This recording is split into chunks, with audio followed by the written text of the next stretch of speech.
അധ്യാപകരെ, സഹപാഠികളെ, എല്ലാവർക്കും എൻ്റെ ഹൃദയം നിറഞ്ഞ നമസ്കാരം. ഇന്ന് ഞാൻ സംസാരിക്കാൻ പോകുന്ന വിഷയം അഹിംസയുടെ ആഴമമായ ഗാന്ധിജി എന്നതാണ്. മഹാത്മാ ഗാന്ധിജി ലോകം മുഴുവനെയും അഹിംസയുടെ പ്രതീകമായി കണക്കാക്കുന്ന മഹാനായ വ്യക്തിത്വം. അദ്ദേഹത്തിന്റെ ജീവിതം തന്നെ ഒരു സന്ദേശമായിരുന്നു. സത്യവും അഹിംസയും ആധാരമാക്കിയ ഒരു ജീവിതം.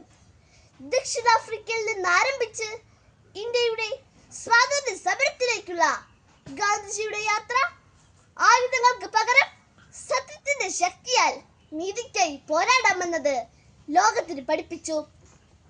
സത്യാഗ്രഹം, അഹിംസ, സഹനശക്തി ഇവയൊക്കെയാണ് അദ്ദേഹത്തിന്റെ ആയുധങ്ങൾ. അദ്ദേഹം പറഞ്ഞു, അഹിംസ എന്നത് ദൗർബല്യമല്ല, അതൊരു മഹാശക്തിയാണ്. മറ്റുള്ളവരെ വേദനിപ്പിക്കാതെ സത്യത്തിനായി ഉറച്ചു നിൽക്കുന്ന ധൈര്യമാണത്. ഗാന്ധിജിയുടെ ജീവിതം നമ്മെ പഠിപ്പിക്കുന്നത് ലോകം മാറ്റണമെങ്കിൽ ആദ്യം നമ്മളാണ് മാറേണ്ടത്. ചെറുതായി തോന്നുന്ന നല്ല കാര്യങ്ങൾ കൂടിച്ചേർന്നാൽ വലിയ മാറ്റങ്ങൾ സൃഷ്ടിക്കാം.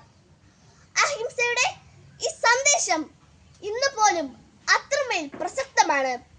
സമൂഹത്തിൽ സംഘർഷവും വിദ്വേഷവും കൂടുന്ന ഈ കാലത്ത് ഗാന്ധിജിയുടെ അഹിംസാ തത്വം നമ്മെ സമാധാനത്തിലേക്കും സഹജീവനത്തിലേക്കും നയിക്കുന്നു.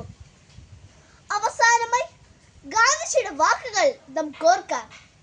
നിങ്ങൾ ലോകത്തിൽ കാണാൻ ആഗ്രഹിക്കുന്ന മാറ്റം നിങ്ങളിൽ തന്നെ ഉണ്ടാകട്ടെ. നമുക്കെല്ലാവർക്കും അഹിംസയുടെ പാത പിന്തുടർന്ന് സമൂഹത്തെയും ദേശത്തെയും ഉയർത്താൻ കഴിയട്ടെ. നന്ദി.